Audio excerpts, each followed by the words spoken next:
Hello friends, my name is Nirav Patel from Aswamik Vidyalaya. કાલે આપણે જોયેલું chapter 9ની અંદર કે આવટ કોષ્ટકમાં હાઇડ્રોજનનું સ્થાન. હવે આપણે સેકન્ડ પોઈન્ટ જોઈએ એમાં જ.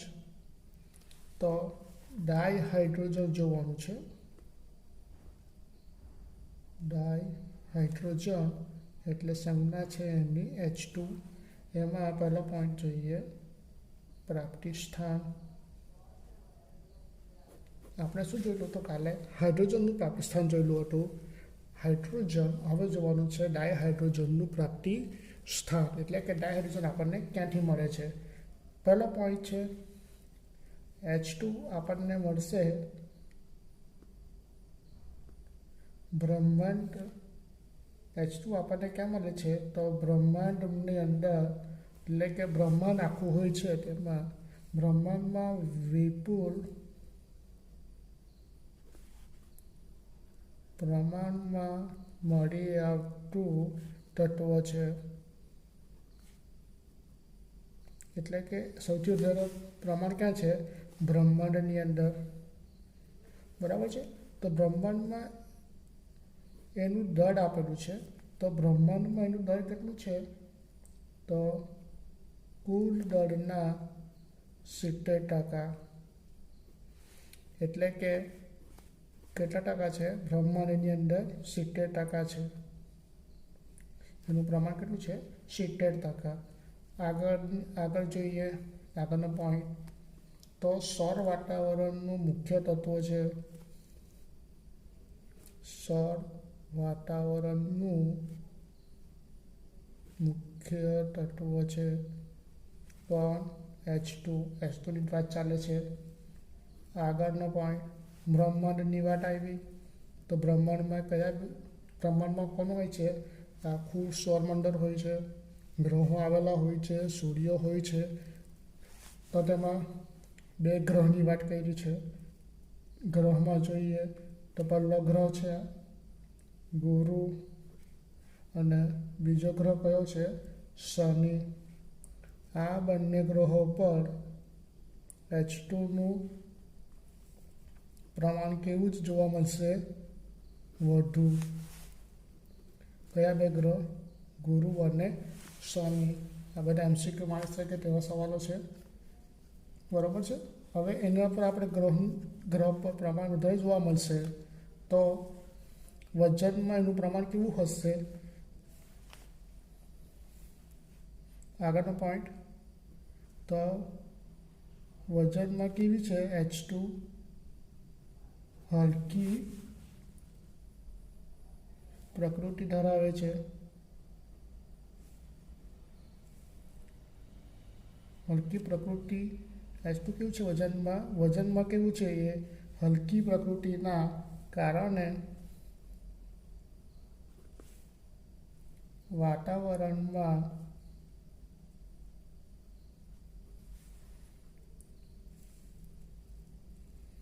બહુ જ ઓછા પ્રમાણમાં જોવા મળે છે. બહુ જ ઓછા પ્રમાણમાં હોય છે. કેટલું પ્રમાણ? તે પ્રમાણ આપેલું છે. તો દળના 0.15%. એટલે કે આપણે જોવું હોય તો સિમ્પલ ભાષામાં કે જ્યારે બ્રહ્માંડમાં હોય તેની તાકાત કેટલી છે? 70%. કોણ? H2. પણ જ્યારે એ ગ્રહ છે તો ગુરુ અને શનિ ગ્રહ પર સૌથી વધારે પ્રમાણ છે. પણ જ્યારે જેનું વજનની વાત કરીએ તો વજનમાં કેવું છે? સૌથી ઓછું પ્રમાણ છે. કેટલા ટકા છે? 0.15%. હવે આગળની વાત કરીએ. આગળનો પોઈન્ટ. હવે આગળ કરવાનું છે આપણે પૃથ્વીની વાત કરવાની છે. કોની વાત કરવાની છે? પૃથ્વી. તો જ્યારે પૃથ્વીના પોપડા હોય, એટલે કે તેના પોપડા અને મહાસાગરના 15.4% જેટલા ભાગ હોય છે. એટલે કે પૃથ્વીની વાત કરીએ તો પોપડા અને મહાસાગરમાં કેટલા ટકા હોય છે? 15.4%. બરાબર છે. તો આ તો થયો 15.4% ભાગ. તો બાકીનો ભાગ ક્યાં હોય છે? તો એમ જ જોઈએ તો બાકીનો ભાગ ક્યાં હોય છે? પાણી. પોપડાની વાત કરીએ એટલે જમીનનો ભાગ આવી જાય. તો બાકીનો ભાગ ક્યાં હોય? પાણીની અંદર. તો પાણીમાં ક્યાં હોય? તો વનસ્પતિ. સેકન્ડ,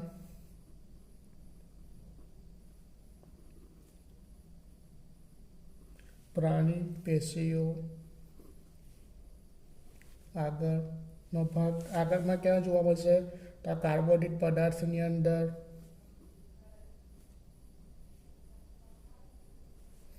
આગળનો પોઈન્ટ પ્રોટીનમાં. આગળનો પોઈન્ટ હાઇડ્રેટની અંદર. નેક્સ્ટ પોઈન્ટ તો હાઇડ્રોકાર્બન.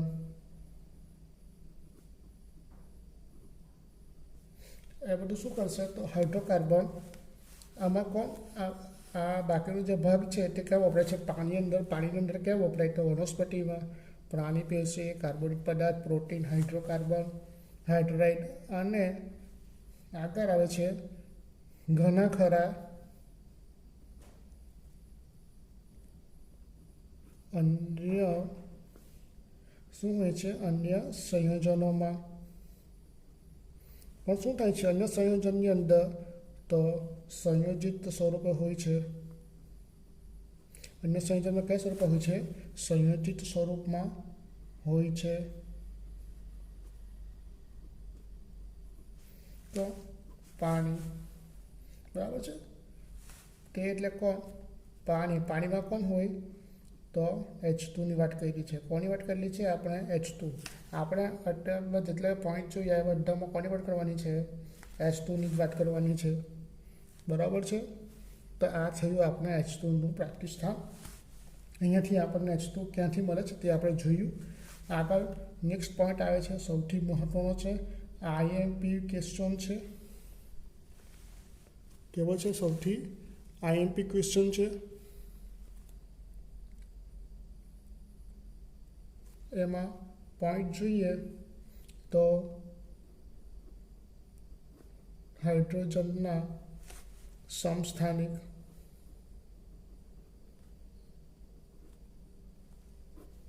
શું જોઈએ? હાઇડ્રોજનના સમસ્થાનિક. હાઇડ્રોજન એટલે H. તો Hના કેટલા પ્રકાર છે? તો જોઈએ 3 પ્રકાર. કેટલા પ્રકાર છે? 3. પહેલો જોઈએ સમસ્થાનિકનો પહેલો પ્રકાર H11, H12, H13. કેટલા પ્રકાર છે? 3. પહેલા પ્રકારનું નામ છે પ્રોટિયમ, બીજાનું નામ છે ડ્યુટેરિયમ અને છેલ્લાનું નામ છે ટ્રિટિયમ. હવે જોઈએ તો આપણને ખબર પડી ગઈ કે ભાઈ આ હાઇડ્રોજનના સમસ્થાનિક છે. એના કેટલા છે? 3 સમસ્થાનિક મળી ગયા. પણ પ્રશ્ન થશે કે આ સમસ્થાનિકમાં 1, 1, 2, 1, 1, 2, 2, 1, 2, 3 એ શું છે? તો એ આપણે જોઈએ તો પ્રોટિયમમાં શું હોય છે? તો એક ન્યુટ્રોન પ્રોટિયમમાં ન્યુટ્રોન હોતા નથી પણ એક ઇલેક્ટ્રોન હોય છે. તો આપણે જોઈ લીધું, કારણ કે આપણે શું ભણી ગયેલા છે જોઈ કે અહીંયા 1 into 1 આ તમારો Z બરાબર 1 છે અને પ્રોટોન પણ કહી શકાય. બરાબર છે. આ તમારો દળાંક છે. તો આપણે જોઈ ગયેલા તો P + N. એ જ પ્રમાણે 1, 2 P + N. તમારે જુઓ તો બધામાં પ્રોટોન સરખા છે પણ કોણ બદલાય છે? દળાંક બદલાય છે. તો આપણે તે અહીંયા જોઈ લઈએ P + N. તો હવે અહીંયા તમારે ન્યુટ્રોન જોવા મળતો નથી. ન્યુટ્રોન શું હોય છે? શૂન્ય હોય છે. પણ શું હોય છે? એક ઇલેક્ટ્રોન હોય. બરાબર છે. કોની વાત કરી? પ્રોટિયમ. હવે જોઈએ ડ્યુટેરિયમ. ડ્યુટેરિયમમાં એની સંજ્ઞા છે D. બરાબર છે. તો D જોઈએ તો એમાં તમને એક ન્યુટ્રોન જોવા મળશે અને શું જોવા મળશે? એક ઇલેક્ટ્રોન. સમજ પડી ગઈ? એ પ્રમાણે આ તમારું ટ્રિટિયમ છે. ટ્રિટિયમમાં તમને 2 ન્યુટ્રોન જોવા મળશે અને એક ઇલેક્ટ્રોન જોવા મળશે. બરાબર છે. સમજ પડી બધાને? ના સમજાય તો જણાવી દેવું, બરાબર છે? આ સૌથી ઇમ્પોર્ટન્ટ છે. હવે તમને હવે આ બધા થયા સમસ્થાનિકો. હવે સમસ્થાનિકોને કેવી રીતે જુદા પાડ્યા? તો આપણે જોયું તો અહીંયા તમે કોની વાત કરી છે? ન્યુટ્રોનની. તો પોઈન્ટ પહેલો બને છે સમસ્થાનિકોને ન્યુટ્રોનને આધારે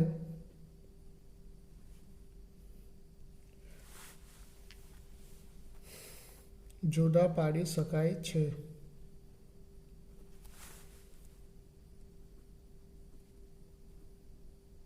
બરાબર છે?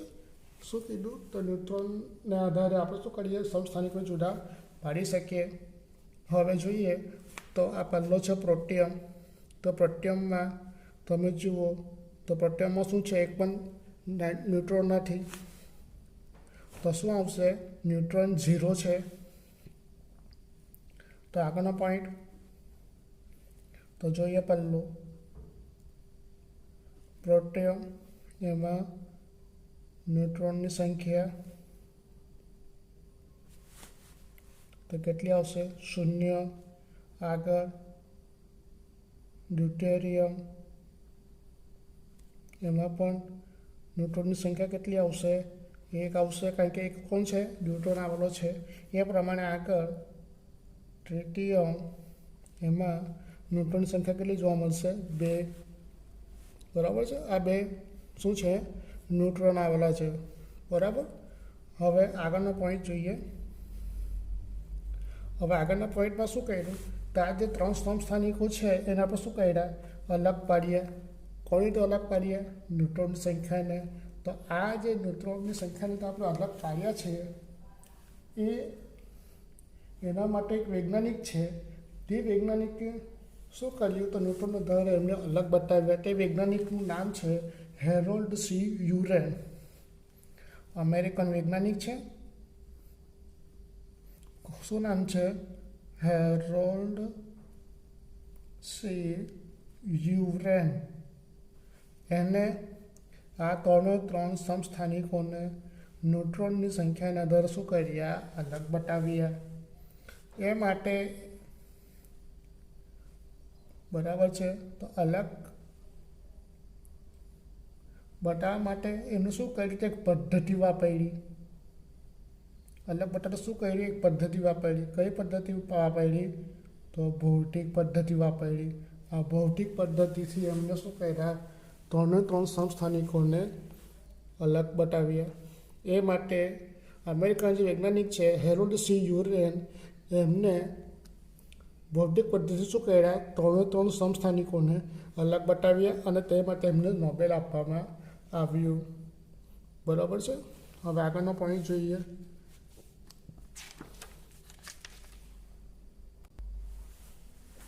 હવે આપણે પાછા સમસ્થાનિકોને લખી દીધા છે બીજા પેજ પર. બરાબર છે? નેક્સ્ટ પેજ પર પાછા સમસ્થાનિક લખી દીધા, જેથી આપણને વધારે સારી રીતે સમજ પડશે. હવે આપણે સમસ્થાનિકની જ વાત કરવાની છે. હવે સમસ્થાનિકની અંદર પહેલો છે પ્રોટિયમ. પ્રોટિયમ એ શું છે? તો Hનો મુખ્ય સમસ્થાનિક છે.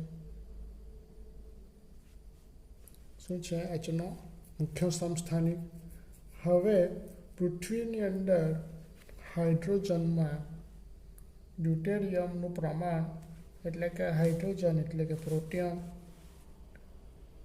એટલે આપણે જોવું તો કહી શકાય કે હાઇડ્રોજનનું પ્રમાણ 0.0156% હોય ત્યારે આપણને 1% ડ્યુટેરિયમ મળે છે. શું મળે છે? 1% ડ્યુટેરિયમ મળે છે. એનું પ્રમાણ 1 જેટલું થાય છે. સમજ પડી બધાને? ડી એટલે ડ્યુટેરિયમ. બરાબર છે? તો આપણને શું મળે છે? ડ્યુટેરિયમ મળશે. જ્યારે એચનું પ્રમાણ કેટલું થશે? તો 0.0156% થાય તો આપણને 1 ડ્યુટેરિયમ મળે. એ જ પ્રમાણે જ્યારે ટ્રિટિયમ છે, ટ્રિટિયમનું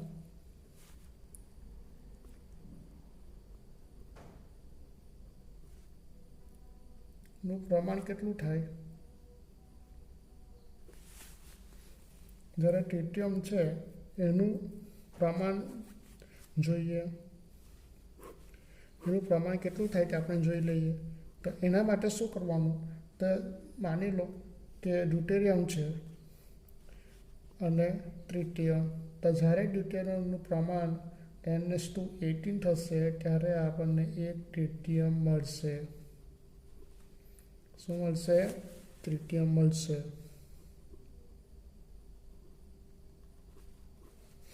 બીજી રીતે કહેવું હોય તો જ્યારે 10⁸ પ્રમાણ થાય ત્યારે આપણને એક ટ્રિટિયમ મળશે. બીજું કહેવું હોય તો તે વખતે આપણને ટ્રિટિયમની સાંદ્રતા પણ મળશે. બરાબર છે? જ્યારે ટ્રિટિયમની સાંદ્રતા જોવાની હોય ત્યારે આપણને કેટલું પ્રમાણ જોઈશે? 10⁸. ત્યારે આપણને એક ટ્રિટિયમની સાંદ્રતા મળશે. બરાબર છે? હવે ટ્રિટિયમની વાત આવી છે તો ટ્રિટિયમ શું છે? સમસ્થાનિક છે. તો એને રેડિયો સક્રિય તત્વ પણ કહેવાય. શું થયું? ખબર પડી ગઈ? સૌથી આઈએમપી ક્વેશ્ચન છે. રેડિયો સક્રિય તત્વ કયું છે? તો ટ્રિટિયમ છે. અને એનો અર્ધ આયુષ્ય સમય લખેલો છે કે કેટલો આવે છે? T½ 12.33 વર્ષ. આને કહેવાય અર્ધ આયુષ્ય સમય. એની આખી માહિતી ચેપ્ટરમાં અહીંયા આપેલી નથી, પણ એની સંપૂર્ણ માહિતી તમને ધોરણ 12ની અંદર જોવા મળશે. એમાં આખું ચેપ્ટરમાં એની પૂરી ડિટેલ્સ આપવામાં આવી છે. છતાં પણ આપણે એની એક માહિતી જોઈ લઈએ કે જે તત્વો છે એનો આખો આયુષ્ય હોય એને આપણે અડધો કરવા માટે જે સમય લાગતો હોય એને અર્ધ આયુષ્ય સમય કહેવાય છે. જોઈએ, માની લો કે આ ટ્રિટિયમ છે એ આપણે 1 ગ્રામ લીધું છે. શું લીધું? 1 ગ્રામ.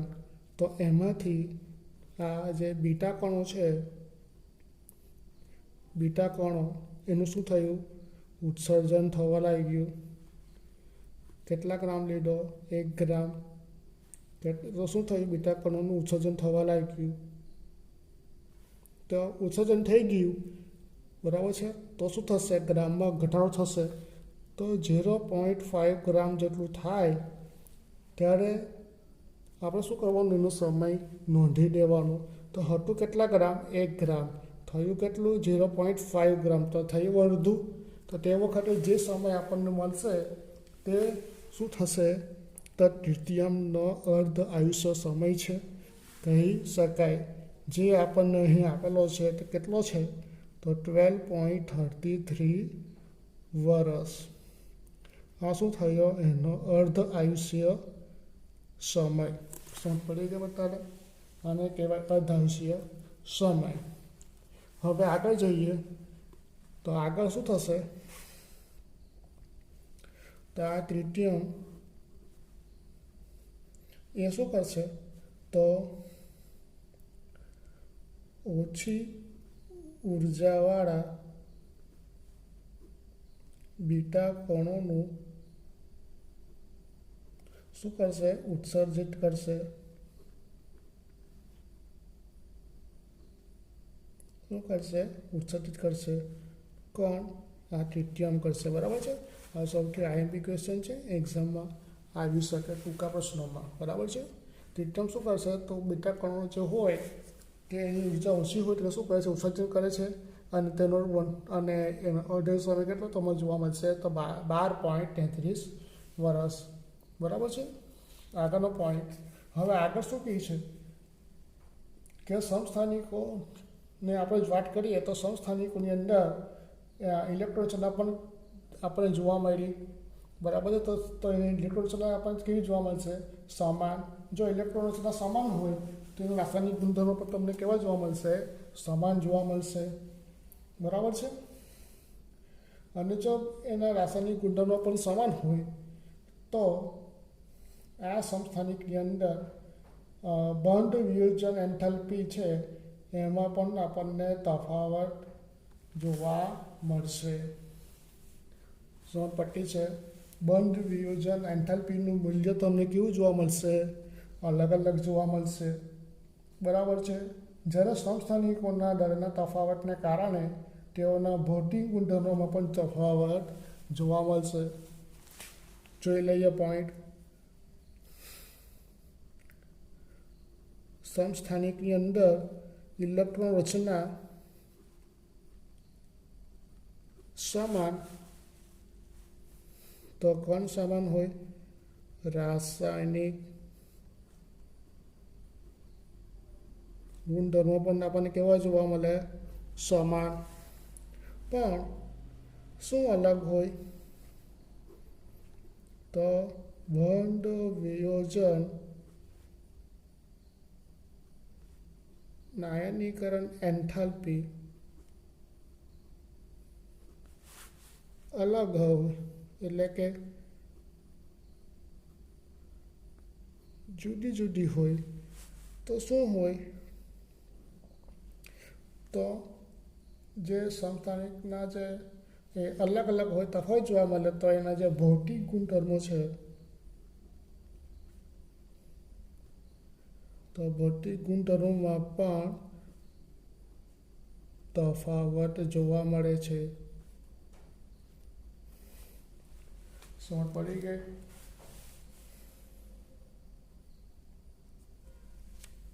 શું કીધું? તો બંધ વિયોજન આયનીકરણ એન્થાલ્પીઓમાં અલગ અલગ હોય તો આપણને ગુણધર્મો, ભૌતિક ગુણધર્મોમાં પણ તફાવત જોવા મળે છે. પણ અહીંયા અલગ અલગ થાય છે. પણ કોણ અલગ થાય છે? તો પ્રક્રિયા વેગ અલગ થાય છે. ખબર પડી ગઈ? પ્રક્રિયા વેગમાં આપણને તફાવત જોવા મળશે. મુખ્ય મુદ્દો કોણ છે? પ્રક્રિયા વેગ. આ ભૂલવાનું નહીં. સમજ પડી ગઈ? અહીંયા આપણો એક ટોપિક હાઇડ્રોજનનો સમસ્થાનિક પૂરો થાય છે. આ જે ટોપિક છે એમાં જો સમજ ના પડી હોય તો તમે પાછો જણાવી શકો છો. બરાબર છે. કે પ્રોબ્લેમ હોય તો જાણ કરી શકો છો. Okay, thank you.